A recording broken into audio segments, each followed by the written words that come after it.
Hello বন্ধু, আসসালামু আলাইকুম। আবার চলে এলাম একটা রান্নার ভিডিও নিয়ে। এখানে হলো দেখতেই পাচ্ছেন, মূলা কেটে নিয়েছি, বেগুন আর ফুলকপি। এটা একটা তরকারি, হাতা মাখা চটচটি করবো। শীতের দিনে হয়তো চটচটিটা খেতে আমাদের কাছে ভালো লাগে, তাই চটচটি করবো। কী দিয়ে চটচটি করব?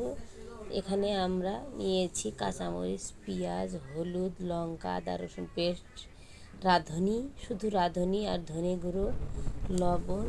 আর আমরা মাছগুলো ভেজে রেখেছি, দেখতেই পাচ্ছেন মাছগুলো ভেজে রেখেছি। ভাজা মাছ দিয়ে চটচটি করবো। এখন এর ভিতরে তেল দিয়ে এটা মাখিয়ে নেব।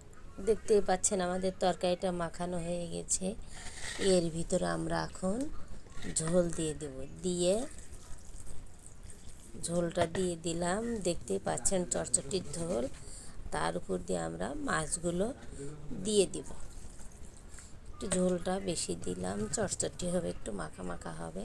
এখন এর উপরে আমরা মাছগুলো সম্পূর্ণ দিয়ে দিব। দেখতেই পাচ্ছেন মাছগুলো দিয়ে দিলাম। এখন তরকারিটা হোক। দেখতেই পাচ্ছেন আমাদের হাতে মাখা আলু, কফি, মূলা দিয়ে, বেগুন দিয়ে একটা তরকারি।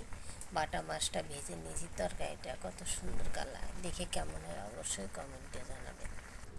দেখতেই পাচ্ছেন আমাদের হাতে মাখা বাটা মাছ দিয়ে শীতের সবজি চটচটিটা হয়ে গেছে। দেখে কেমন হয় অবশ্যই কমেন্টে জানাবেন। আমার বন্ধুরা বলেন তো দেখতে খুব সুন্দর হয়েছে, খেতেও ভালো লাগবে। দেখে কেমন হয়েছে অবশ্যই কমেন্টে জানাবেন। আর আমার বন্ধুরা কে কোথায় থেকে ভালোবাসা দিয়েছেন অবশ্যই জানাবেন। সবাই ভালো থাকুন, সুস্থ থাকুন। আর